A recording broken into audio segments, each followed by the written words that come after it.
안녕하십니까. 안녕하세요. 네, 뉴스를 다루는 모든 기자들의 꿈은 나만의 특종을 갖는 게 아닐까 싶은데요. 근데 뭐 사실 특종이란 게 뭐 기다리고 있으면 떨어지는 건 아니잖아요. 그렇죠. 그 특종 전쟁이라고 할 만큼 치열한 것이 기자들의 세계인데 네. 오늘 화요초대석 일부에서 모실 손님은 특종 전문 기자입니다. 게다가 이 연예계 소식을 또 특종을 잘 잡으시는 분이에요. 네, 오늘 또 어떤 특종을 아침마당에서 혹시 또 날려주실지도 모르니까 기대해 볼까요? 네. 함께 하실 분들 티벗을 통해서 참여해 주시기 바랍니다. 돌직구 질문 올려주셔도 좋고요. 응원의 메시지 올려주시면 방송 말미에 10분 뽑아서 백화점 상품권 드리겠습니다. 네, 이제 소개해드리죠. 특종 잡는 연예 전문 기자에서 교수로 또 요즘 방송 진행자로 많은 사랑을 받고 있는 분입니다. 백현주 교수 큰 박수로 맞아주시기 바랍니다. 반갑습니다. 어서 오세요. 네.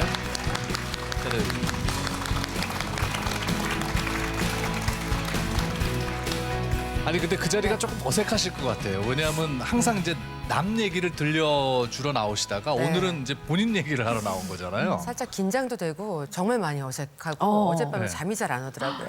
거의 뜬 눈으로 새고 온 것 같아요. 저도 지금 무지하게 긴장하고 있어요. 왜요? 또 나에 대한 무슨 특종을 가지고 아니 오늘은 또 얘기를 할지. 걱정하실 필요 없을 것 같아요. 네. 그냥 보통 때 백현주 교수의 모습은 굉장히 당당하고 그랬는데 오늘 두 손을 가지런히 모으시고 그러니까요. 대답할 준비를 충분히 네, 하고 아주 계신 것 같아요. 심판받는 가소곳하신- 모습으로. 근데 사실 김박래 씨를 늘 저희 그 용인선상에 올려놓고 딱히 없더라고요. 그래서 다행이라는 생각을 하면서 왔습니다. 근데 백효주 교수님은 방송을 보면서 제가 네. 야, 무슨 기자가 말을 저렇게 잘한대 하면서 제가 눈여겨봤었거든요. 감사합니다. 예, 근데 네. 오늘 이렇게 또 뵙게 되네요. 인연인 것 같아요. 오늘 이렇게 만나라는 인연이었던 것 같습니다. 눈여겨봐 주셔서 감사합니다. 아니 근데 사실 연예부 출신 기자로서 이렇게 백현주 교수님처럼 왕성하게 활동하고 거의 뭐 스타 방송인이잖아요. 팬카페도 있고 이런 분은 이상벽 선생님 이후로 처음 아닌가요? 그죠? 그렇게 얘기해 주시는 분들이 좀 많이 있으시더라고요. 너무 영광스럽고 감사하고 제가 이제 기자 생활을 하면서 저도 뭐 의도했던 건 아닌데 이렇게 불러주시는 곳마다 갔더니 전천후 이제 방송인이 된 거잖아요. 이렇게 되고 나서 여자 이상벽이야 이런 얘기를 하시고 이상벽 선생님 기분 나쁘실지 어떨지 모르겠지만 예. 아무튼 그런 얘기를 많이 하셔서 영광스럽고 제가 더 분발을 해야 되겠다 이런 생각 많이 했습니다. 근데 백현주 교수께서 오늘 주의할 인물은 여기 이승현 아나운서예요. 왜 이분이 그러죠? 이제 주로 뒤를 캐는 역할을 지금 아침마당에 하기 때문에 우리 아침마당에서의 특종 전문. 특정 전문 아나운서. 예. 뭐 제가 좀 털어서 뭐 나온 게 있을까? 이제 제가 거의 뭐 볼까요? 연예부 기자하고 일맥상통합니다. 제가 여러 가지 오늘 준비를 해왔습니다만 네. 시작하기 전에 먼저 그러면 저에게 특종 하나를 좀 가르쳐 주시면 안 되겠습니까? 뭐요? 연예인 이제 보면 커플들 굉장히 열애설이 많더군요. 네. 혹시 이 아침에 조금 이렇게 가르쳐 주실 만한 S 양과 저희들 사이에서 사이에서 늘 이렇게 열애설은 뜨거운 뉴스거리예요. 그래서 뭐 이제 드라마가 시작을 하고 영화 촬영이 시작이 되면 남녀 주인공, 특히 캐스팅이 됐는데 남자친구, 여자친구가 없다 그러면 더 예의주시를 하는데요. 근데 조만간 또 열애설이 또 이제 발표될 커플이 있다고는 들었습니다. 아, 그래요. 이렇게까지만 알려주시는. 이게 더 여기까지 궁금함을 궁금해. 더 증폭시키는. 그러니까 밀고 당기는 그런 기술도 있어야 될 것 같아요. 아니 근데 여자들은 왜 남 얘기에 그게 지금 애엄마 아니에요. 그렇죠. 그리고 여러 개 있는데 우와! 아 이게 이 정도로 흥분할 얘기예요? 아니 애엄마긴 하지만 저도 드라마 열심히 보고요. 남자 네. 멋진 배우들 나오면 너무 좋고 어머니들 다 그러시잖아요. 그죠? 저만 그런 거 아니에요. 저도 여자랍니다. 맞습니다. 자 그래서 오늘은 우리 배 교수님의 뒤를 좀 제가 캐봤는데 네. 특종 전문 기자의 특종 잡는 비법을 오늘 공개해드리겠습니다. 방송 최초죠. 네. 첫 번째 비법 바로 이겁니다. 미용실과 세탁소, 약국을 주목해야 됩니다. 여기서 나오는군요. 미용실, 세탁소 예, 약국 어떻게 약국. 하셨지? 네, 보통 저희가 이제 특종을 잡는다고 하면 네. 포착한다고 그러면 보통 매니지먼트 어디에서 누가 알려준 거 아니야? 이렇게 생각하시는 분들이 되게 많으시잖아요. 근데 안 그래요. 사실 의외의 곳에서 이게 특종 제보가 기다리고 있어요. 근데 네. 보통 이제 연예인이 살고 있는 동네를 어떤 제보를 받고 이거는 그냥 설이 아니라 취재할 만한 거다라는 게 있으면 저희가 쭉 취재를 합니다. 시간을 두고서. 시간을 두고 취재를 할 때 이제 가장 중심이 되는 곳이 거주지 근처잖아요. 근데 거주지 근처를 가도 그냥 길거리 다 행인들이지 뭐 누가 저한테 와서 여기 누가 사는데 뭐 누구 있거든요. 이러시는 분은 없잖아요. 네. 그럼 저희들이 돌아다니면서 이제 취재를 하는 곳이 미용실, 큰 미용실 말고 동네마다 이렇게 소소한 미용실들 네. 있잖아요. 가면은 이게 아지트처럼 이렇게 주부님들이 계세요. 그러면 이런저런 이야기들만 하고 싶어 하시는 분들이 있으시거든요. 그럼 가가지고 이제 쓱 문 열고 여기 누구 살죠? 뭐 있죠? 이렇게 물어보면 어느 분이 저를 환영하겠어요. 경찰인 줄 알죠. 그럼요. 일단 거부 반응 생길 거 아니에요. 네. 저는 일단 세탁소든 약국이든 이게 딱 문 열고 들어가서 좀 혹시 물 좀 마실 수 있을까요? 좀 편의점 가서 사면 그만인 건데도 좀 너무 목이 말라가지고 물 좀 한 컵 좀 주시겠어요? 이렇게 물 달라고 하면 거부하시는 분들 거의 없으시니까 이렇게 물 한 잔 마시면서 이런저런 얘기합니다. 하다가 이제 전곡을 찌르죠. 여기 어느 분 살지 않아요? 그렇게 얘기를 하면 A만 사는 줄 알고 갔는데 B, C까지 얘기를 해주시는 분들도 있고 그렇죠. A에 대한 정보를 또 자연스럽게 얘기해 주시는 분들도 있으시면서 동시에 다음 그 취재거리까지 던져주시는 분들이 있으시고요. 사실은 온 국민이 저한테는 취재원이셨던 것 같아요. 미용실은 그렇다 쳐도 세탁소 약간 좀 잘 이해가 안 가는데. 세탁소는 왜냐하면 배달, 그러니까 옷 수거하고 배달을 해주시잖아요. 네. 어떻게 보면 가장 밀착이 돼서 아세요. 대문을 열고 들어갈 수 있는 유일한 분들이기 때문에 그분들한테도 만약에 물어보면 거부 반응 느끼시고 밀어낼 텐데 저를 그렇게 안 하고 자연스럽게 물 한 컵 주세요부터 시작을 하면 저한테 누구랑 이렇게 삽니다라는 얘기까지 해주시는 경우가 있는데요. 때로는 어떤 게 논란 때문에 취재하러 갔다가 그분이 어느 분하고 사는구나까지 알게 됐을 때는 네. 이런 제보까지는 필요 없는데 그런 생각하고 오는 적도 있고요. 그리고요, 약간 네. 부동산? 네. 그 부동산에 집 구하러 오는 경우도 있지 않아요? 있죠. 예전에 어떤 분은 부동산에서 소문이 났던 분도 있었던 것 같아요. 부동산도 가고요. 주로 예. 가기도 하고요. 뿐만 아니라 발레 파킹 하시는 분들도 예. 뜻밖의 제보를 해주시는 경우가 있어요. 그러니까 저를 두고서 의도해서 얘기를 하시는 게 아니고 아주 자연스럽게 저를 보면 이제 기자라는 거를 웬만큼 아시니까 그냥 막 얘기가 하고 싶고 말이 막 걸고 싶으신 분들이 있으신 거예요. 그럼 그분들이 저한테 이런 사람은 또 누구랑 요즘 이렇게 자주 와요. 이렇게 얘기해 주시는 경우도 있고 또 식당 같은 경우에도 물어보지도 않았는데 그냥 밥 먹으러 갔을 뿐인데 요즘 A하고 B하고 그 드라마 나오는 분들 있잖아요. 자꾸 두 분이 와가지고 이렇게 고기도 서로 막 이렇게 놔주고 막 이래요. 그럼 저희가 거기서 호기심 느끼는 눈빛으로 쳐다보면 안 돼요. 약간 무심하게? 맞아요. 무심하게 관심 없는 듯이 연기를 하면서 그래요? 네. 그러면 더 막 얘기를 해. 못 알아들은 줄 알고 얘기를 해주시면 이제 거기서부터 이제 이렇게 들어오시는구나 하고 제가 이렇게 당겨서 제보를 정확히 해서 취재하는 경우들도 있어요. 아니 근데 이제 백현주 교수도 얼굴이 많이 알려지셔서 어디 가면은 네. 백현주 교수 피하는 분들이 종종 있을 법도 한데요.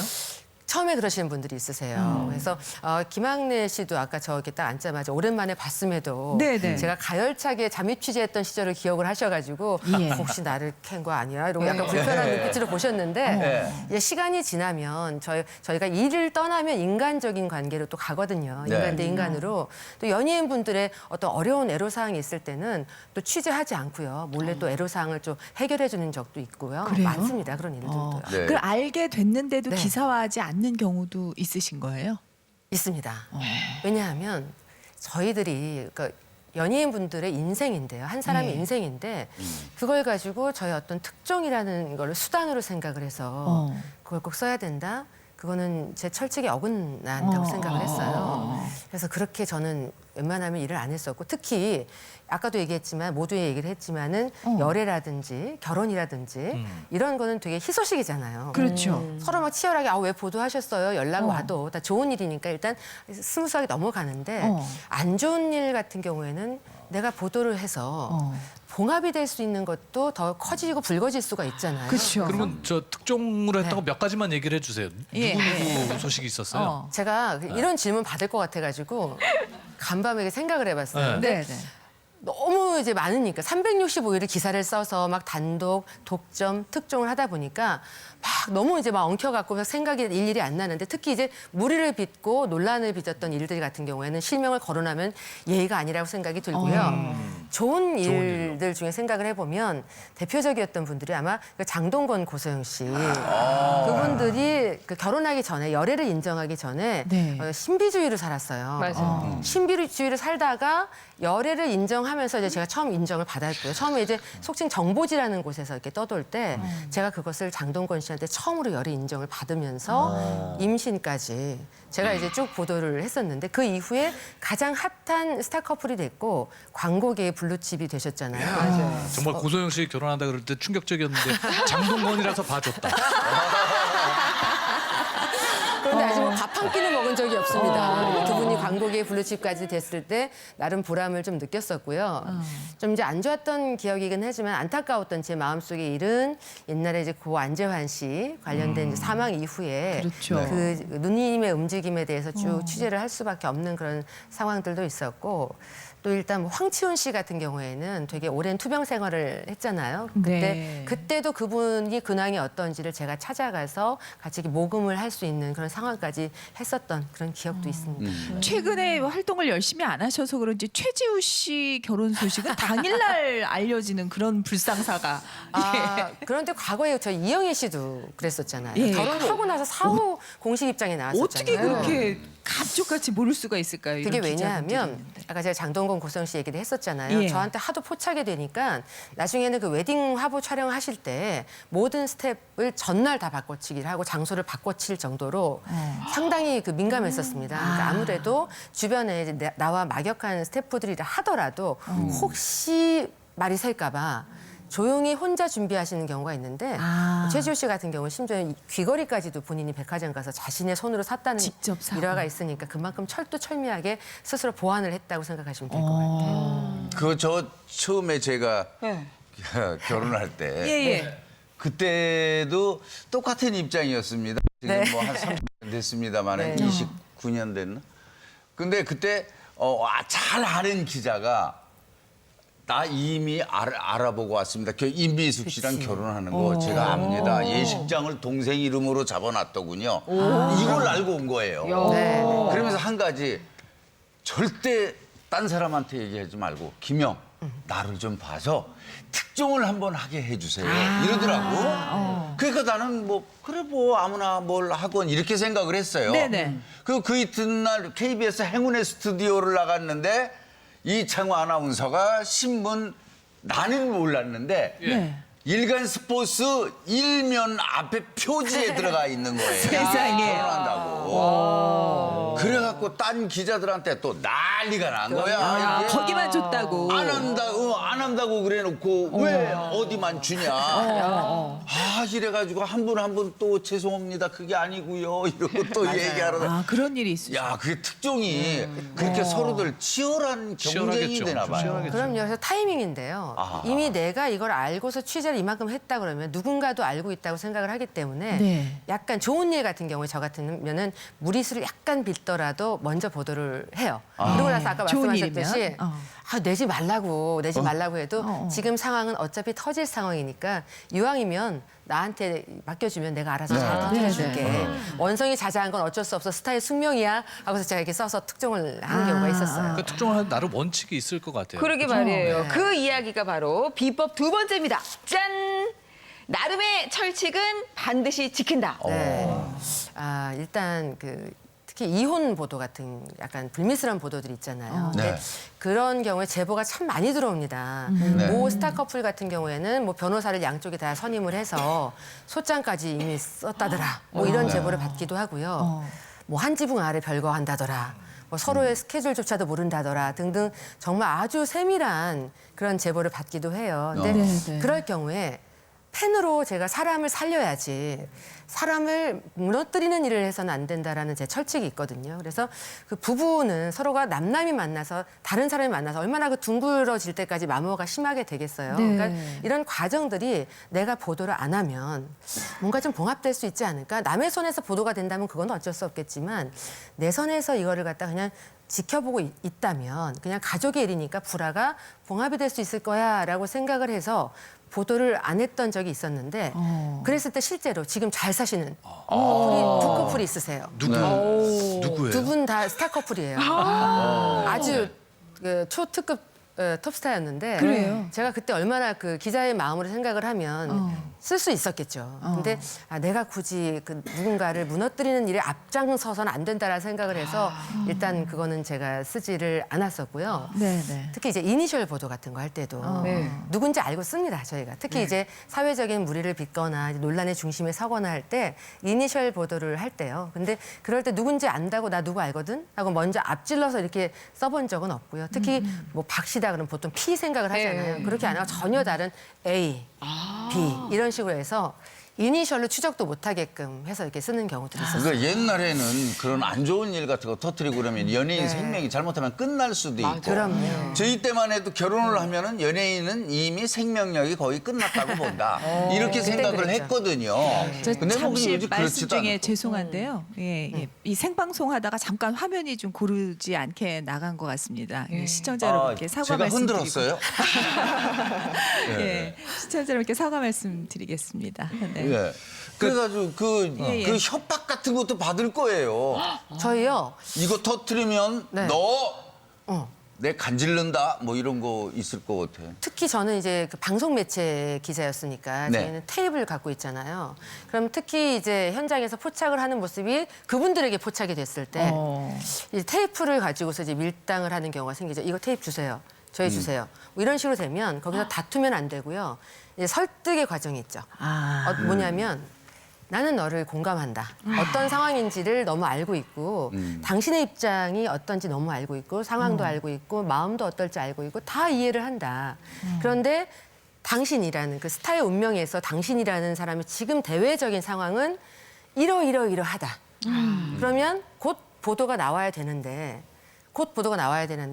이왕이면 내가 낸다라고 한다면 서로가 약간 그 이야기를 충분히 해서 그러니까 대중들의 궁금증은 어느 정도 풀어주되 네. 이 선까지만 할 수 있으니 나에게 믿고 맡기면 어떻겠느냐. 그러나 정 그것도 싫다고 한다면 나는 굳이 이걸 기사를 쓰겠다고 고집하지 않겠다라고 제가 이제 최고의 배수진을 치고 설득을 하죠. 그 기자라고 해서 무조건 질문만 하는 게 아니라 상대방의 얘기를 충분히 듣고 네.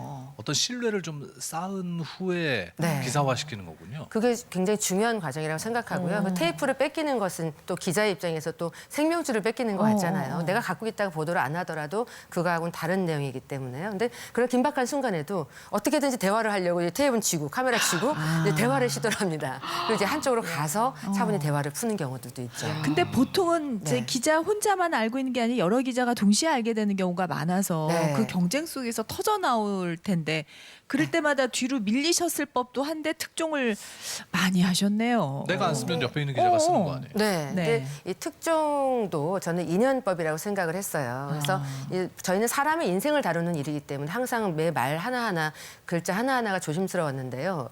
내가 특종을 하게 된다면 그 인연법이라고 생각을 하고 놓쳐도 연연하지 않았던 것이 오늘의 특종은 내일의 특종이 아니잖아요. 그럼 오늘 특종은 누군가가 했다면 내가 내일 하면 된다라는 생각으로 했었고 제가 그런 마음으로 했어서 그런지 저를 찾아와 주시는 분들이 좀 있었어요. 제 발로 찾아와서 기왕 나갈 거 네. 박현주 기자한테 해야겠다. 이왕이면은 당신이 나의 재기 보도를 먼저 해줬으면 좋겠다. 인터뷰를 하고 그런 게 싶다라고 찾아오신 분도 있고 그래서 재기에 성공을 하셔서 지금까지도 한 10년간 인간관계 유대하면서 서로 근황 보면서 서로 축하도 해주고 응원도 해주고 이렇게 지내는 몇몇 분들도 있으세요. 그러니까 특종에 대한 욕심 때로는 좀 버려야 될 때도 있나 봐요. 맞아요. 그게 이제 마지막 비법으로 등장하는데요. 네. 자, 세 번째는 이겁니다.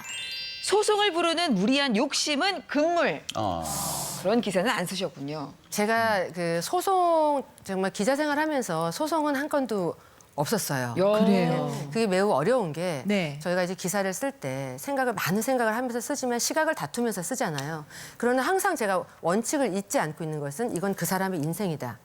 라는 거를 항상 생각을 하고 썼었고 네. 보통 이 소송을 부르는 이제 무리한 욕심이 어디서 발생이 되냐면 그 이니셜 같은 거를 먼저 내가 실명을 오픈했을 때라든지 그러면 네, 네. 상대방이 왜 지금 이 시점에 내가 이걸 갈등을 해결할 수 있었는데 내 이름을 오픈을 했습니까? 라고 해서 이런 비일비재하게 또 소송으로 이어지기도 하고요. 근데 이렇게 욕심을 부리다 보면 소송으로 이어지면서 기자 생활이 끝나시는 분들도 있으셨고 그래서 항상 이것은 우리가 대중들이 소비하는 뉴스의 하나고 한 사람의 인생이니까 너무 무리하게 내가 이것을 가지고 명작 무슨 작품 만드는 것이 아니니까 거기에 연연은 하지 말자. 그러니까는 항상 팩트 중심으로 쓰자. 그러니까 설이라고 했을 때 그것을 뭔가 막 관심을 갖고 가기보다 이것이 취재가 가능한 것인가 아닌가를 먼저 생각을 판단을 하고 가자. 그래서 이런 식으로 생각을 하면서 접근했던 것 같아요. 자, 이제 네. 저기 그 다른 방송에도 하는 얘기를 이제 그만하기로 하고요. 네. 오늘은 이제 백현주 교수님을 네. 파헤쳐 보는 시간을 갖도록 하겠습니다. 이제부터. 네.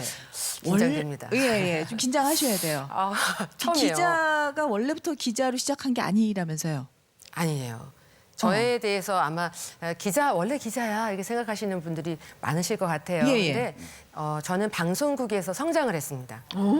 방송국에 성장을 했고 말이 일목요연해졌고 한글을 터득을 했고요.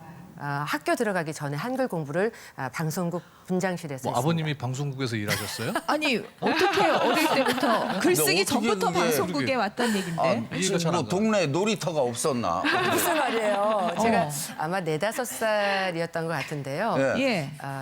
어린이 프로그램에 아역으로 데뷔를 했어요. 진짜요? 네, 그렇게 되다 보니 예전에 그 TBC 지금 나오네요. 노란 원피스 입고 예. 거기 옆으로 애교 앙증맞게 부르고 있는 게 어머, 저예요. 세상에. 아역 배우였어요. 네, 그래서 저 뒤에 보면은 왼쪽 오른쪽엔 저희 쌍둥이 언니들이 있고요. 그다음에 위에는 윤유선 씨 아까 빨간 자켓. 이거는 저희 언니들하고 같이 이제 잡지에 같이 사진 찍은 모습인데요.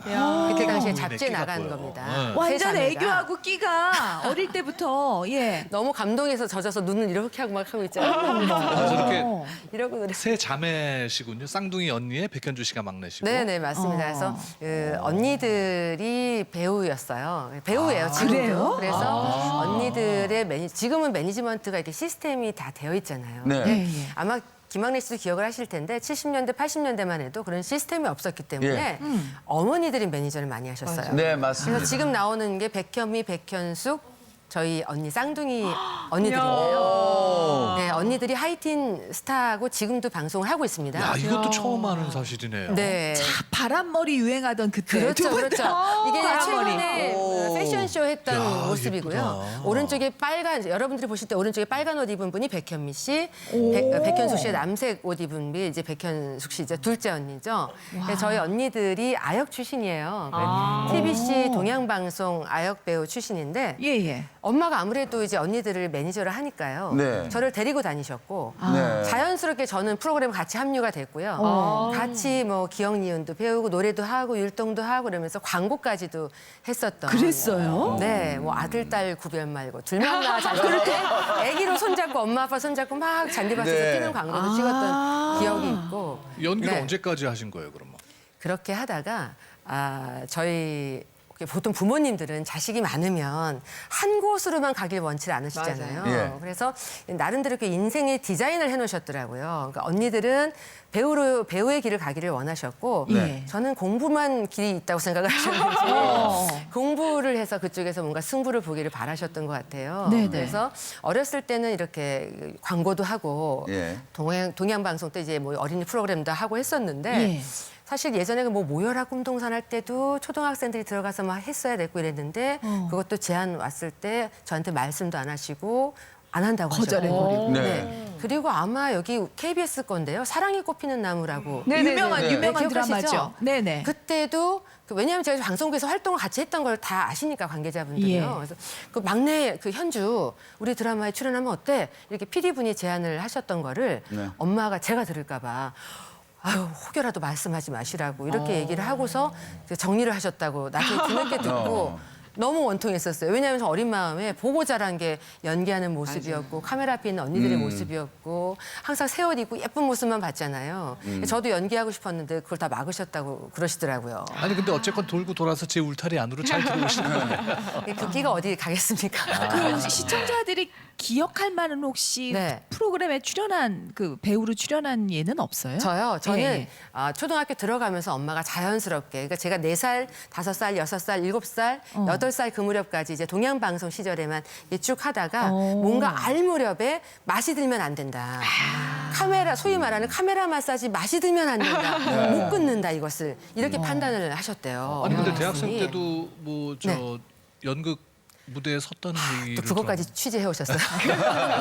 오늘은 저희가 반대로 아, 지금 밝혀주시죠. 저게 네. 제가 연극 소극장 뮤지컬 그 3.16 창고극장에서 뮤지컬 했었던 시절에 여주인공이 했었는데요. 저 때 화장법이 기억나시죠? 네, 눈썹 네. 가늘게 그려가지고 하는 거. 입술 완전히 쥐잡아. 그렇죠. 먹은 새빨갛게 정말 예. 무슨 저승사자처럼 칠하고 완전 있잖아요. 유행이었죠. 네, 그때 당시에 제가 연극 배우 한창 활동하던 시절인데요. 여주인공으로 출연을 했었고 사실은 그 끼를 주체할 수가 없어서 연기에 대한 갈증이 있었거든요. 그래서 저 사진을 보면은 제가 리어왕이라는 공연할 때 건어릴이라는 캐릭터를 할 텐데요. 왼쪽에 보시면 한상진 씨예요. 정말. 배우 한상진 씨. 그러네요. 네, 흰 옷 입고 저랑 같이 이제 한 무대에서 동고동락하면서 한 반년을 생활했던 그런 기억이 있는데 제가 이제 아무래도 엄마도 자꾸 차단하시고 언니들도 차단하고 그러니까 어떻게 하면 내가 이제 연기를 좀 할 수 있을까 이렇게 생각을 하던 차에 언니들이 이제 전원일기에서 유인촌 씨의 조카로 나왔었어요. 예전에. 그래요? 그래서 이제 그 인연이 있으시니까 극단을 한다는 것도 제가 알고 있었고요. 그때 당시에. 그래서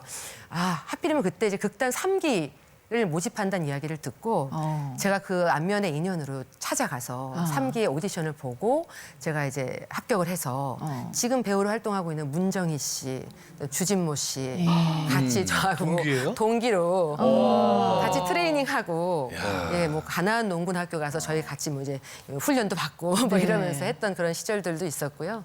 객원으로 여러 가지 뭐 대학로라든지 이런 곳에서 활동도 많이 했었습니다. 뭐 이미 연예계 발이 넓으신 분이니까. 그리고 몸으로 이미 다 만들어 놓으셨네. 최초 공개예요 오늘. 방송을 그냥 잘하는 게 아니었어요. 그 탄탄한 기간이 있으니까 무대에서 잘하는 거였어요. 스포트라이트를 봤던 분이 이제 무대 네. 뒤를 취재해야 되는 거잖아요. 그게 네, 어떻게 네. 그렇게 되셨어요? 안 맞을 수도 있었을 것 같은데. 그래서 처음에는 이제 주진모 씨 같은 경우도 제가 인터뷰를 하러 갔더니 친구니까요. 너 뭐 진행자하고 연극만 하는 줄 알았더니 왜 기자해? 이러더라고요. 그래서 그거 어떻게 하다 보니까 이렇게 됐어. 이렇게 얘기를 했는데 많은 분들이 이제 궁금해 하실 거예요. 근데 어떻게 하다 됐냐 보니까 제가 사실은 그 중어중문학과를 나왔는데요. 그래요. 네. 그 석사를 할 때 그때 당시에 지금은 영화를 전공하는 분들이 많은데 그때 이제 중문학 전공하신 분들 중에서 영화 전공하신 분들이 많지 않았었어요. 근데 저는 영화 그러니까 희소같이 있는 걸 하고 싶었어서 영화를 좋아하기도 했었고요. 장혜모 감독의 홍등이라는 영화로 예. 비교 문학을 했었는데 그때 이제 장혜모 감독 인터뷰를 하고 싶은데 뮤지컬 투란도트를 하고 있다고 감독을 하고 있어서 시간이 안 된다는 거예요. 그럼 어떻게든지 나는 그때 당시에는 환영받지 못하는 그런 장르인 영화를 탈고를 해야 되는데 어떻게 해야 내가 이 논문을 탈고를 할 수 있을까 궁리를 하다가 원작자인 중국의 소설가 소동시를 수소문하기로 한 거예요. 정말 일면식도 없고 연락처도 없는데 그분을 취재를 한 겁니다. 내가 어디로 가야 이분을 만나서 인터뷰를 할 수 있을까. 반년간 그분을 추적한 끝에 여름에, 그러니까 그 무렵에 여름에 남경으로 온다는 소스를 제가 정보를 듣고 남경을 가서 보름 전에 가서 그분이 올 날만 학수고대 하면서 내가 무엇을 취재해야 될지 쭉 취재 노트를 적어놓고 남경 중앙공원에서 극적으로 만나서 인터뷰를 하면서 제가 논문을 탈고를 했어요. 그게 이제 계기가 되면서 영화 전문 기자로 제가 이제 직종을 전환을 할 수 있는 계기가 됐는데 이제 저는 처음에 이제 영화 평론하면서 전공을 살리면서 이렇게 갈 수 있겠다 생각했는데 저한테 이제 또 다른 변화의 시기가 오더라고요. 바로 특종 기자로 내몰려야 되는 상황이 뭐였냐면 여러분들 기억하실 거예요. 이제 포털이 막 생기기 시작할 때예요. 막 네네. 발화시기예요. 네네. 2000년대 초반에. 네, 초반에요. 그러면 뭔가 이슈가 되는 기사가 막 나와야 굵은 글씨로 막 메인에 뜨고 막 이러잖아요. 그래야만 또 방송사 입장에서는 좋은 거고 하니까 저는 이제 영화만 취재를 할 수 있는 입장이 아니라 네네. 모든 것을 다 취재해야 되는 멀티테이너가 돼야 되는 상황이었어요. 네. 그 상황이 제가 특종 기자라는 수식어를 감히 닫을 수 있게 했던 그런 대외적인 상황이었어요. 보니까 이 시대가 백현주를 가만두지 않았군요. 시대가 저희 운명을 만들어줬습니다. 그러게요. 아니 기자로서의 재능도 보니까 이미 네. 대학 다닐 때 그렇게 발휘를 하셨고 네. 그렇죠? 네. 그리고 지금 연예 기자로서 이렇게 연예인들하고 신뢰를 쌓은 것도 본인이 네. 또 그런 경험을 했기 때문에 연기자로서 네, 그렇죠. 그래서 아무래도. 상황을 너무 잘 이해하니까 네. 그 특종 기자로 이렇게 또 잘 되실 수 있었던 게 그리고 아닌가. 또 연기자 집안에서 성장을 했잖아요. 그렇죠. 그래서 연예인들의 특성이 무엇인지를 알죠. 특히 이제 저희 언니 같은 경우에는 언니한테 뭘 물어보는 걸 싫어해요. 왜냐하면 다 동료들이 이게 너 동생이 기자라며 하고 불편해한다는 거죠. 그래서 나한테 물어보지 마. 이렇게 언니가 얘기하는 경우가 있는데 아무튼 저는 생활이 연예인 집안에서 성장을 했기 때문에 연예인들이 무엇을 좋아하고 싫어하는지에 대해서 이제 피부로 제가 알고 있는 거죠. 근데 지금 애들은 몇 살이에요? 아이고. 왜? 그렇죠. 그쪽은 왜 뒤를 갑자기 저기 이렇게 안 궁금해요? 키셨어요? 아이, 저 아니 왜냐하면 취재를 안 하시니까. 미혼이시구나. 나이를 보면요. 네. 제 마음만 먹으면 순풍순풍한 열은 났겠죠. 나이로만 보면. 결혼을 안 했습니다. 아직은요. 아니 근데 그동안 너무 바빴어요. 지금 또 저 학생들 가르치시잖아요. 네. 네. 제 대학교에서 지금 2015년부터는 동아방송예술대학교에서 교수로 이제 후학 양성을 그래요? 하고 있는데요. 또 한 번 직업의 변화가 있었죠. 직업의 변화가 있었죠. 그래서 이것도 또 운명이라고 생각하고, 근데 그 전에 다른 학교에 있다가 이제 2015년부터 지금의 이 학교에 쭉 있는 건데요. 결혼은 지금은 이제 물어보시면 민망하니까 비혼주의예요 이렇게 얘기를 하지만 일하다 보니까 좀 시기를 놓친 것도 있고요. 또 이제는 제가 기자 출신인데다가 사회생활을 몇십 년을 했잖아요. 네. 그러니까는 약간 무서워하시는 것 같아요. 어떤 모든 걸 남자분이- 낳게 될까 봐. 아니, 아니 근데 실제로 정말 뭔가 남자가 나한테 이상한 걸 하면 반나절이면 알아낼 수 있을 것 같거든요. 근데 설마 그렇게 하겠습니까? 근데 저한테 어떤 분이 와서 너 무서워 이렇게 한 적은 없지만 그러니까 제가 곰곰이 생각을 해봤어요. 아니 왜 남자들이 나한테 대시를 안 할까? 이렇게 생각을 해보니까 기자 출신이지 사회생활 몇십 년 했지. 그러니까 무서울 수 있겠다 이런 생각은 드는데 네. 저는 인연법이라고 생각을 하고요. 굳이 뭐 비혼 이런 걸 주장은 하지는 않고 언젠가 이제 나에게 인연이 온다면 그때는 내가 거부하지 않으리라 이렇게 생각을 하고 이제 후학 양성에만 요즘에는 올인하고 있습니다. 근데 이 백현주 교수가 없는 연예계가 너무 재미없을 것 같은데 이거 발을 끊으신 건 아니죠? 아니죠. 저 예. 요즘에 매일 그 뉴스 하고 있잖아요. 예. 뉴스 출연할 때 뒤에서 팩트 체크하느라고 취재 계속 하고 있고요. 예. 취재하면서 동시에 제가 아까 후학 양성도 말씀드렸잖아요. 요즘에 그 젊은 학생들 만나서 이렇게 상담을 하다 보면 자존감이 없다는 이야기를 많이들 해요. 그래서 너무 멀쩡하고 능력 있고 재능이 많은데도 왜 이렇게 자존감이 없을까? 그럼 내가 그러니까 인체를 보면은 허리 정도에 왔다라고 생각을 하고 신구 세대를 아우르는 가교 역할을 하는 중추 역할을 해야 되겠다는 생각에 후학들에게 길잡이가 돼야 되겠다 이런 생각을 해서 사명감 같은 걸 요즘에 많이 갖고 있습니다. 네. 저는 그동안 기자 백현주로서의 모습만 알고 있다가 오늘 네. 정말 인간 백현주 교수의 모습을 보게 돼서 너무 반가웠던 것 같습니다. 부끄럽습니다. 저도 저렇게 뒷얘기 처음 들어봐요. 그렇죠. 그것도 예. 기자, 특히 연예부 기자의 뒷얘기. 저렇게 샅샅하게 샅샅이 훑어본 건 처음인 것 예. 같아요. 좋은 분 좀 소개해 주시죠. 네. 좋은 분 좀 소개해 주세요. 네. 아침마당이니까 샅샅이 이렇게 취재가 가능한 게 아닌가 싶어요. 자, 다음에 혹시라도 이제 네. 좋은 소식 있을 때는 그 네. 특종은 아침마당에서 얘기하시는 걸로. 기필코 약속하겠습니다. 네. 오늘 시간 내주셔서 감사했고요. 앞으로 네. 또 좋은 활동 기대하겠습니다. 감사합니다. 고맙습니다. 감사합니다. 네, 고맙습니다. 감사합니다.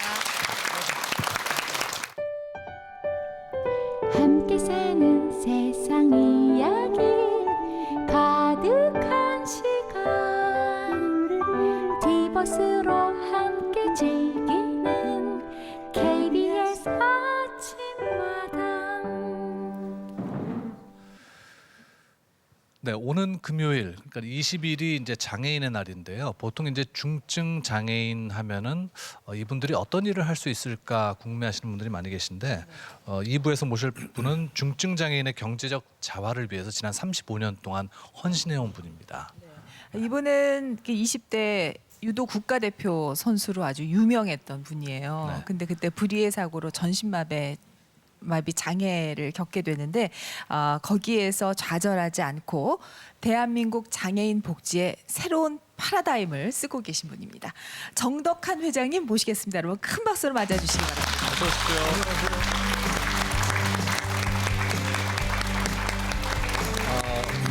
반갑습니다, 회장님. 네. 근데 저희가 이제 이야기를 본격적으로 하기 전에 정덕헌 회장님의 지금 몸 상태가 어떠신지를 좀 시청자 여러분께 설명을 해드려야 이해가 쉬울 것 같습니다. 예. 네. 뭐 방금 그 오희경 아나운서가 저를 소개할 때 좀 인사를 정중하게 하지 못하는 그런 신체적 결함을 갖고 있습니다.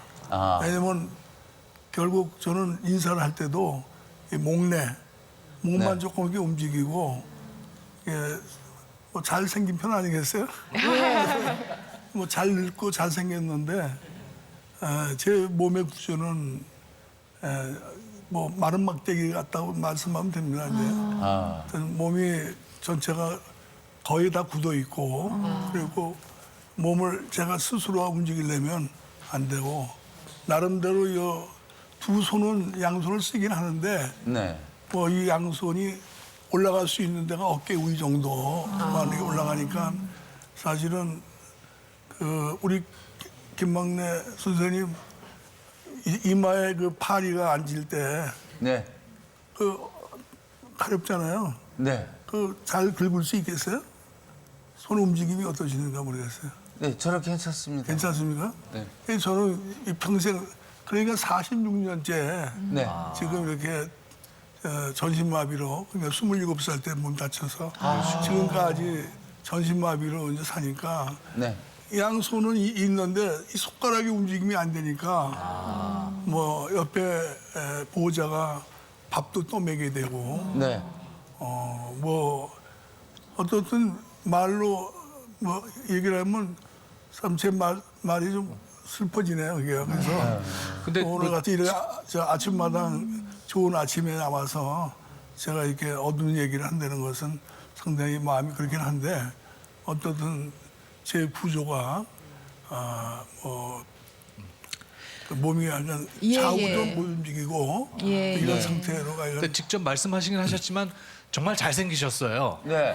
아, 그리고 인상이 굉장히 참 좋으세요. 네. 그런데 저렇게 몸에 전신이 굳어질 정도로 다 불편하신데 이게 뭐 인상은 속일 수가 없잖아요.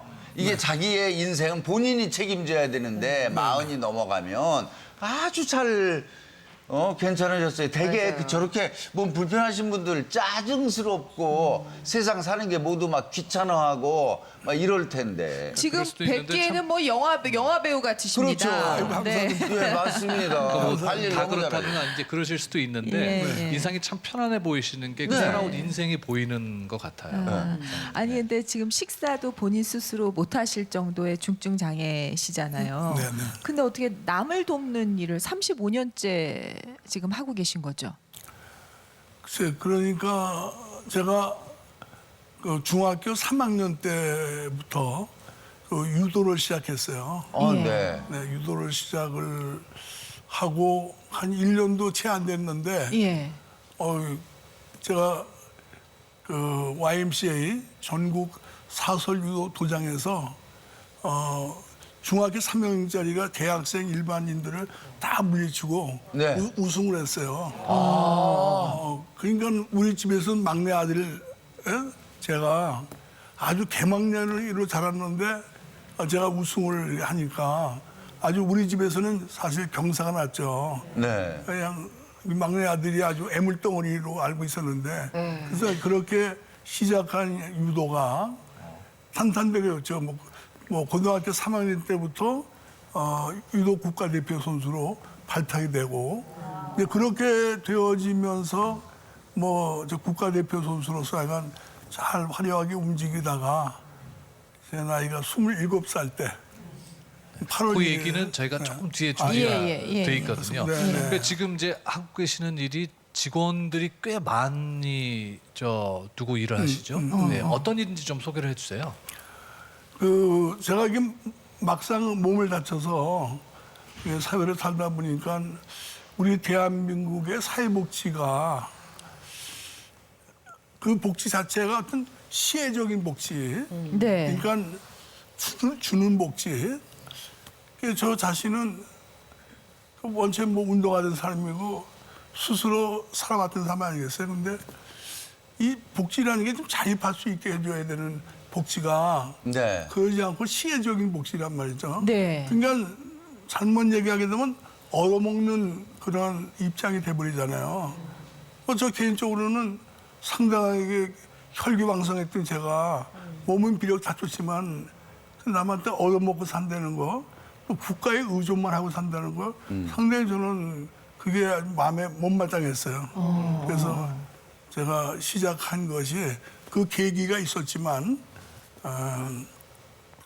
뭐 수혜적인 복지를 생산적 복지로 가야겠다 하는 이런 마음을 갖고 예. 제가 장애인들한테 일할 수 있는 기회를 만들어 줘야겠다. 그러니까 지금 그래서 그것이 이제 직업지 저곳에서 일하시는 분들이 이제 중증 장애인 그리고 지적 장애인을 갖고 있는 분들이 일을 하는 공간이고 아니 공장이 엄청 크네요. 한 200여 명 네, 직원이 지금- 있나죠? 지금 현재는 한 200여 명이 예. 종사자들, 뭐 어우. 장애 근로자들도 그냥 종사자니까 네. 네네. 하여튼 한 200여 명이 모여 있고요. 거기에 이제 에덴하우스하고 형원이라는 두 시설이 한 집원 안에 네. 한 4천여 평에 살아가고 이야. 있습니다. 뭘 만드나요, 그분들이? 지금 이제 에덴하우스에서는 89년도부터 네. 그 쓰레기 종량제 봉투 네, 네. 네. 전국에서 쓰는 봉투를 만들어내는데 서울특별시 수도권 이란 경기도까지 나름대로 제품을 만들어서 뭐 우리 장애인들이 만든 제품이 최고의 우수한 제품을 그러니까 지금 만들어내고 저희가 있습니다. 보고 있는 저 제품들이 그 예, 그렇죠. 이것도 200여 분의 직원들이 만들고 있는 89년도부터 지금까지 네. 하니까 예, 장애인들이 근데 거기에 모여 있는 장애인들이 대부분이 인지 능력이 없고 사회성이 부족한 지적 장애인 거기에 자폐성을 동반한 저 발달 장애인 예. 이런 장애인들이 우리나라에 한 80만 됩니다. 네. 예, 그들이 모여서 근로를 해서 근로자가 되고 다시 말하면은 자립하고 네. 그것만이 아니라 국가에 세금을 내고 이렇게까지 만들어진 현장입니다. 그리고 이제 한쪽에 그 형원에서는 다수고용사업장 형원이 있는데 거기서는 친환경 세제를 이게 만들어냅니다. 그래서 장애인들이 만든 제품이 불량할 것이다. 그 제품 자체도 장애인은 편견적인 의식이 있을 것 같은데 네. 저는 그거를 뛰어넘기 위해서 쓰레기 봉투도 환경을 위한 봉투고 이 세제도 친환경으로 만들어서 나름대로 제품만큼은 어디다 내놔도 손상하지 않고 자신 있게 제품을 만들고 있는 네, 네. 장애인 근로자가 200여 평 속에서 잘 살아가고 있습니다. 아니 회장님의 인생이 너무 궁금해지는 게요. 회사를 운영하다가 불의의 사고를 당하신 게 아니라 아까 잠깐 말씀하셨지만 유도 선수로 있다가 학생 20대 때였던 거죠. 예 저렇게 불의의 사고를 당하셨는데 지금 저렇게 큰 공장을 일구시고 장애인들을 많이 고용해서 이렇게 많은 제품들을 생산하고 있단 말이죠. 그래서 예. 저희가 이게 회장님이 도대체 그러니까요. 어떻게 이렇게 하실 수 있었는지 지금 이 자리까지 궁금해지네요. 오기까지 어떤 네. 인생을 살아오셨는지 제가 또 판넬로 준비를 해봤습니다. 네, 네. 정덕환 선생님의 7전8기 인생 첫 번째 이야기부터 보겠습니다. 유도 연습 도중에 당한 불의의 사고. 그러니까 마음 아프시겠지만 27세 정덕환으로 다시 돌아가 봐야 되겠네요. 예, 예. 그러니까 72년도 8월 1일 날 예. 제가 국가대표 선수 하다가 육군 대표 선수도 하고 그러다가 다시 연대 복학을 해서 3학년 1학기를 마치는 그 방학 기간에 대표 선수들이 모여서 연습하는 도중에 연습 도중에 목표 경추 4번째 5번째가 부러지면서 그때부터 뭐 저는 이제 이렇게 전신마비로 평생을 살아가고 있습니다. 그러니까 급작스럽게 장애가 닥쳐온 거잖아요. 중도 장애를 당하신 건데 네. 그때 상심이 얼마나 크셨을 한창 건장하게 또 유도 국가대표로 활동하시고 그랬을 때.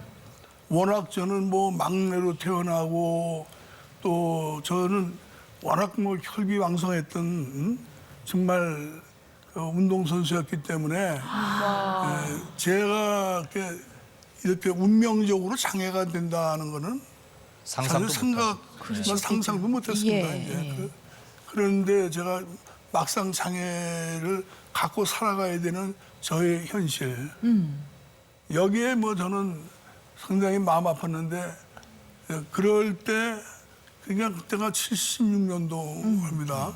76년도 몬트리올 올림픽에서 우리 그 후배 장은경 선수 또 부산의 동아대 조재기 선수 얘들이 그 몬트리올 올림픽에서 은메달, 동메달을 따더라고요. 네. 거기에 제가 그냥 몸은 제가 현실이 이런 전신마비인데도 그걸 망각하고 연대에 올라가서 유도 코치 좀 하겠다고 제가 가서 이제 제안을 했는데 예. 뭐 결국은 그 기회를 보질 못했습니다. 그러니까 그래서 그게 다음 그 이야기가 바로 두 번째 주제이죠. 인생 이야기입니다. 네네. 유도 코치를 원하셨지만 거절을 당했다고. 예. 그러니까 재기하실 거라고 생각을 하셨던 거죠. 예. 그러니까 아니 유도 제 몸을 재기하겠다라는 거는 뭐 이게 결국 하나님의 뜻이니까 막 그거는 제가 주어진 대로 제가 살아가는데 저는 학교에 올라가서 유도 코치를 하겠다고 이제 이렇게 제안을 했는데 결국 그 제안이 거절당했잖아요. 네. 거기에서 저는 이제 상당히 이제 고통스러운 마음을 갖고 이제 살면서 그때 이제 제 자신에게 이 땅에 있는 어려운 많은 장애인들이 곳곳에서 이렇게 슬픈 고통받고 살고 있구나 하는 것을 이제 깨닫게 돼서 그때부터 저에게는 어떤 방향이 설정되고 그들을 위해서 살아가야겠구나 하는 생각을 하게 된 좋은 계기였습니다. 근데 저는 좀 여기서 궁금한 게 사실 운동선수였고 국가대표까지 하셨으면은 유도 이외에는 다른 거 아무것도 생각 안 해야 국가대표라는 것까지 할 수 있는 거잖아요. 그렇죠. 네. 그랬던 분이 어느 순간에 사고를 당해서 목 아래를 움직일 수 없는 지경이 됐는데 그때 그 좌절이 엄청났고 그 가족들도 엄청나게 힘들어하셨을 것 같은데 그 좌절을 얘기 안 하시고 바로 가서 코치하겠다고 하신 것도 저는 사실 이해가 안 가요. 그 어떻게 그러니까 이겨내셨는지. 제가 27살에 다쳐서 이렇게 투병 생활하고 예. 막 고통 속에 말씀하신 대로 도저히 제 삶을 영위할 수가 없었거든요. 그러셨을 것 같아요. 또 예. 운동선수가 단순하잖아요. 단순한 이런 입장에서 내 현실을 살아가러 보니까 너무 이제 고통스러웠죠. 예. 이제 그러나 저는 그런 과정에 이제 제가 말씀드린 대로 70년도에 그 후배들이 그 올림픽에서 메달을 따는 거를 보고 거기에 제 순간에 제가 도전을 했어요. 내가 유도 선수로 다 하지 못했던 것을 유도 코치로서라도 후배들을 한번 양성하고 대성해버리라 하는 인간적인 그런 꿈을 이 몸을 꿈을 다시 가지고 한번 꾸셨고. 네, 그러면서 그냥 학교에 올라가서 그걸 했었거든요. 그런데 거기서 결국은 그 기회를 보지 못해서 저는 오히려 바로 그때 정말 제가 몸을 다쳐서 사경을 헤맬 때의 그 좌절은 그래도 뭐 망각하고 제가 이렇게 살아왔지만 예. 제가 유도 코치의 기회를 한번 달라고 했을 때 학교에서 그거를 주지 않았을 때 제가 받은 그 좌절은 이 가슴이 뭐 매주 진짜 살아야 되는 존재 가치가 저는 없었잖아요. 그래서 그때 이제 저는 그 아까 말씀드린 대로 장애인들의 어려움, 그들의 슬픔을 깨닫게 됐기 때문에 저는 뭐 이거를 이제 극복하고 이겨낼 수 있었고 그래서 이제 이렇게 새로운 제 2의 인생을 살아갈 수 있는 그런 어떻게 계기. 보면 그때 상처가 지금의 그 복지재단을 만들 수 있었던 큰 원동력이 그러면 되었던 거예요. 원동력이죠. 네, 그래서 유도 코치로서의 인간적인 마음이 아니라 저는 그때 이제 새로운 그 새 생명 이상형 장애인들을 알게 됐고 그때부터 제가 그들과 같이 더불어 함께 살아가야 하는 그런 마음의 자세를 가져야겠다 하는 생각. 그래서 이제 생활고를 해결하기 위해서 또 이제 맞아요. 일을 시작하셨죠. 자립하기 위한 선생님의 노력이 바로 세 번째 이야기에서 등장하는데요. 전신마비의 몸으로 물건 배달까지 직접 다니셨다고 합니다.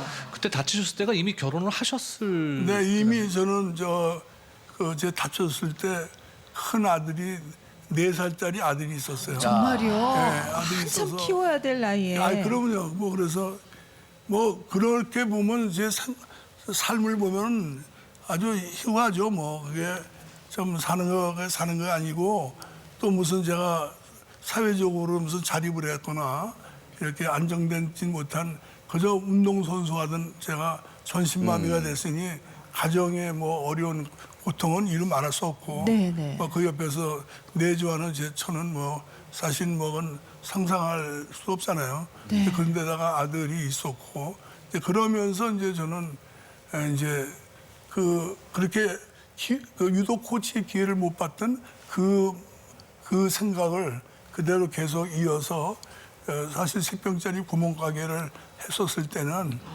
저는 목표가 이제 아까 이미 설정돼서 여기네요. 처음 그 식품 가게 네, 여셨을 네, 때. 네.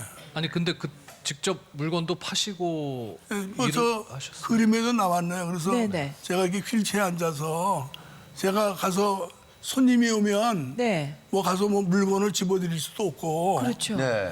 요 조그만 그 금고에 이제 손님들이 뭐 돈을 내고 거스름돈을 가져가고 제 형편은 그냥 저를 모든 분들이 이화식품에 오면은 저를 이해해주고 우리 재곤이 아빠 나를 이해해주면서 사람들이 네네. 와서 의도적으로도 뭐 퇴근길에 저 이화식품이 찾아와서 그 이화 아파트 그 주민들이 일부러도 저희 가게 와서 물건을 사주곤 해서 상당히 그 좀 자립이 잘 그 됐어요. 손님들이 물건도 이렇게 저기 있어요 하면 저거 집어 가시고 저 돈 놓고 가세요 하면 거스름 계산도 돈. 하고 거스름돈도 거의 가져가고. 오시는 분이 고정적인 분들이 오시기 때문에 아파트 주민들이 대부분이 오시잖아요. 그러니까 뭐 어디에 무슨 물건이 있는 거 다 알고 있죠.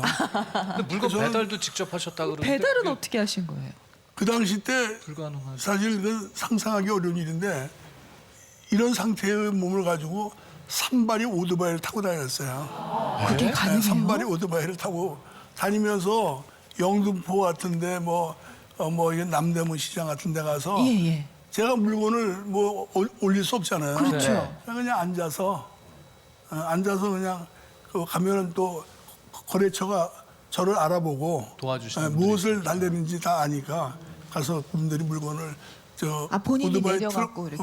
트렁크에다 싣고 전표를 만들어서 저한테 다 해주고 뭐 자 그런 식으로 그냥 약간 활동하면서 구멍가게를 운영해 왔죠. 의지의 한국인이시네요. 대단하셨어요. 그게 저 손 제가 한 달도 안 됐어요. 여기 조금 접질려가지고 네. 고정을 시켜야 된다고 그래서 이거를 고정하고 방송할 때만 살짝 빼놓고 또 끼고 그랬는데 밥을 오른손 잠깐 다쳤는데 네. 밥을 못 먹는 거야. 그렇죠. 얼마나 불편해요. 그 옆에서 다 떠줘야 되고 반찬 집어서 해줘야 돼. 그게 조금 잠시 그것도 죽겠는데 전신마비가 돼서 물건을 나르고 거기다 또 장사까지 하시고 아 대단하세요. 근데 위험하지 않으셨어요? 뭐 그건 제 마음은 그저 뭐에 꽂히고 뭘 해야 된다고 하면은 네. 뭐 밤낮이 없는 그 근성이 있는 것 같아요. 불가능이란 없다. 그리고 저에게는 그 좋았던 운동 시절, 네. 뭐 지금의 이 전신마비로서의 장애 여기에서 저는 받았던 많은 어떤 일들을 봤을 때 어떤 저는 결정적으로 유도 코치에서 그 기회를 보지 못한 게 저는 상당히 가슴에 아주 너무나 맺혀 있어서 이제는 그럼으로써 많은 장애인들의 어려움을 저는 항상 거기에만 몇을 꽂혀 있었어요. 뭐 지금도 역시나 마찬가지고요. 근데 지금 회장님 말씀 들어보니까 하늘이 스스로 돕는 자를 돕는다고 사실 집에서 누워만 계셔도 힘들 몸이지만 이렇게 움직이는 걸 보면서 또 많은 분들이 또 많이 같이 도와서 회장님의 오늘을 만든 게 아닌가 싶거든요. 그럼요. 네, 맞습니다. 네. 근데 요즘에 뭐 또 색다른 도전을 재미있는 도전을 하신다면서요.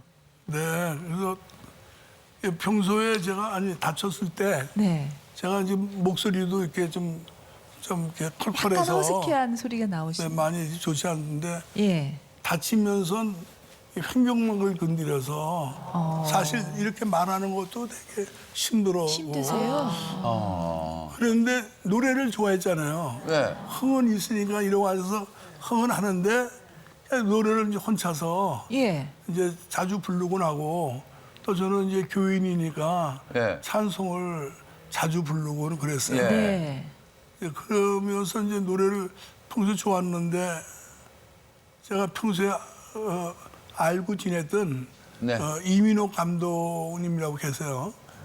그분이 느닷없이 저한테 도종환 씨가 쓴 시 흔들리며 피는 꽃 그 시를 곡을 붙여서 저를 주셨어요. 이게 도대체 이분이 제가 아무 근거가 없잖아요. 예. 무슨 노래의 기반이 없는 사람인데 그냥 그렇게 저한테 뭐에 꽂히셨는지 몰라도 저한테 약간 그 노래를 줘서 한번 연습을 좀 하자. 지금 나오는 장면이 어떤 장면? 저게 이제 막 허리도 아프고 제가 이제 이 욕창이 항상 달고 삽니다. 그래서 이제 연습은 좀 해야 되는데. 그러니까 지금 노래하고 계신 것 같은데요? 네? 노래를 하고 계신 네, 것 노래를 이제 누워서 연습도 하고 잠깐만 이제 연습을 했죠. 네, 그래서 호흡이 쉽지 않으시니까 발성 이제 저렇게 해서 연습. 발성 연습도 하시고 그러니까 뭐 노소라도 하여간 좀 소리를 좀 질러야 되겠고 또 가사를 못 외우니까 천장에다가 붙여놓고 가사도 좀 막 외워가면서 잘 안 외워지더라고요. 그래서 외워가면서 하여간 제가 한 1년을 그냥 그 참 이민호 감독님이 그냥 저를 위해서 애쓰고 수고했었어요. 그래서 오늘 저희가 모셨거든요. 어서 오십시오 이민우 감독님. 네. 어서 오세요. 네. 근데 어떻게 이 노래가 정 회장님께 간 거예요? 예, 그 흔들리며 피는 꽃이라는 가사가 너무 아름다운 가사가 있었고요. 네. 도종환 시인님의 시였고 너무 긍정적이고 아름다운 이제 시였기 때문에 곡을 만들어 놓고 이 노래를 과연 누구에게 드릴까? 희망의 아이콘. 절대 긍정적인 분이 이 노래를 소화했으면 좋겠다라고 이제 찾고 있었는데요. 어느 날 누가 우리 동료 한 분이 정덕한 회장님이라고 계신데 이분이 하루 10시간씩 노래를 하신대요. 네. 막 크게 노래하시고 노래하는 걸 좋아하신대요. 그래서 이제 제가 찾아갔죠. 예. 정 회장님 그 에덴 복지재단에 찾아가서 예. 노래를 한번 해보십시오. 그러니까 쇳소리를 내세요. 소리가 예. 예. 이제 왜냐하면 횡격막을 다쳤기 때문에 복식 호흡은 뭐 저 상태에서 불가능했고 그래서 목으로 노래를 하시고 가슴으로 호흡을 하시는데 네. 소리가 예. 그 어떤 가수에게도 갖고 있지 않던 진실하고 힘 있는 소리를 가지고 계시더라고요. 그래서 한 3개월만 연습하면 되겠다. 이렇게 하고 시작을 했는데 1년이 걸렸죠. 예. 근데 어땠어요? 지금 현재 상태 노래 회장님의 실력은 어느 정도나? 혹시 오늘 그 들어보실 수 있는 시간이 있으면 알겠습니다만은 지금 완전히 복식으로 호흡을 하시고요. 예. 소리가 아주 두꺼워지고 넓어지시고요. 네. 풍부해지시고. 근데 이제 무엇보다도 해내려고 하는 의지가 아마도 운동선수 시절부터 몸으로 배어있지 않나 그 의지가. 그래서 의지 한국인이시고요. 제가 연습하면서 너무나 많은 것을 제가 배우고 네, 네. 또 그렇게 하고 노래가 이제 나온 지가 불과 4개월 됐는데 예. 네. 이 반응은 뜨거워요. 그러니까 노래의 주인공이 따로 있으셨던 거네요. 정말. 근데 회장님께서 이런 제안을 받으셨을 때 내가 이제 노래를 해야겠다 생각하신 건 어떤 뜻이 있으셨을 것 같아요. 앞으로 계획하고도 좀 연결이 되시나요? 그 말씀하실 때는 좀 뭐 제가 어떤 느낌이 없었어요. 근데 예. 그 노래 속에 예. 그 시 가사 자체가 마치 제 인생을 그려놓은 것 같았어요. 예. 그래서 그냥 잠깐만 그걸 외우고 노래를 하다 보니까 어느덧 그냥 부르다 보면 막 사실 눈물까지 흘러가면서 예, 아주 그 가사 매디매디마다가 그냥 네, 네. 정말 한마디로 흔들리며 피는 꽃. 흔들리지 않고 사는 사람이 어디 있겠느냐. 네, 네. 또 인생이 그냥 푹 젖든 뭐 적게 적든 예. 젖어가며 살아가는 인생. 네. 그게 사실 제 그 희로애락이 너무 컸거든요. 회장님이 이렇게 노래를 부르시는 걸 보면은 많은 분들이 용기를 다시 한번 낼 수 있는 예, 그런 노래가 되기 때문에 이렇게 많은 감동을 받게 되지 않나 싶고요. 감사합니다. 오늘 저희도 방송 끝날 무렵에 회장님 노래를 들어보는 그 시간을 좀 갖겠습니다. 네, 감사합니다. 9시 24분에 노래 청해도 괜찮겠죠, 회장님? 아, 그럼요. 네, 저희가 끝나면서 다시 한번 노래 네네. 부탁드리도록 하고요. 네. 소개할 것이 한 예, 가지 끝나기 있죠? 전에 네. 제가 책 한 권을 좀 소개해 드리려고 합니다. 어제가 세월호 참사 4주기였습니다. 지난 4년간 사랑하는 아들, 딸을 더 이상 볼 수 없게 되고 또 세월호의 진실을 알려야 한다는 일념으로 지내온 부모님들이 슬픔, 용기, 희망을 담아서 그리운 자녀들에게 쓴 편지를 최근에 책으로 출간을 했습니다. 여러분들이 좀 함께 읽어주시고 관심 가져주시기를 바랍니다. 자, 오늘 티버스로 함께 해주신 분들 소개해드리겠습니다. 이분들께 백화점 상품권 보내드리고요. 네. 선물 소개해드리죠. 금성출판사 푸르넥 공방에서 백화점 상품권, 장수 돌침대에서 백화점 상품권 드리겠습니다. 네. 내일은 전국 이야기 대회 도전 꿈의 무대 함께 하겠고요. 아침마당 오늘 끝으로 정덕환 회장이 부르는 흔들리며 피는 꽃 함께 듣겠습니다. 여러분 따뜻한 마음 함께 나누는 그런 하루 됐으면 좋겠습니다. 감사합니다. 네, 내일 인사드리겠습니다.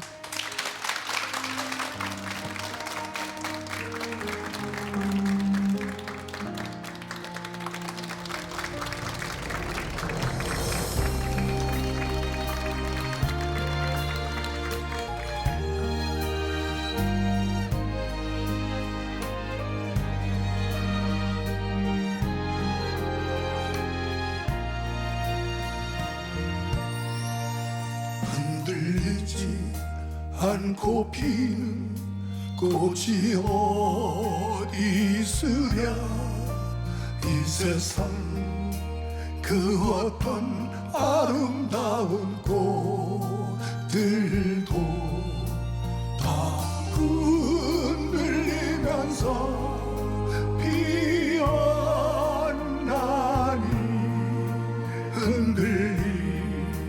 흔들리면서 줄기를 곱게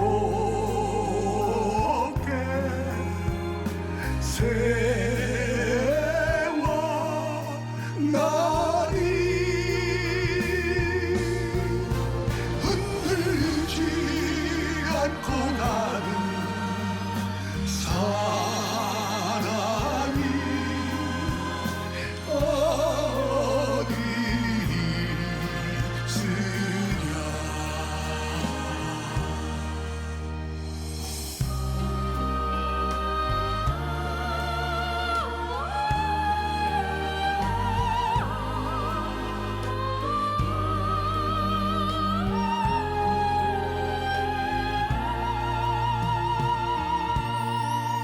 젖지 않고 피는 꽃이 어디 있으랴 이 세상 그 어떤 빛나는 꽃들도 다 젖으며 피었나니 바람과 비에 젖으며 꽃잎 따뜻한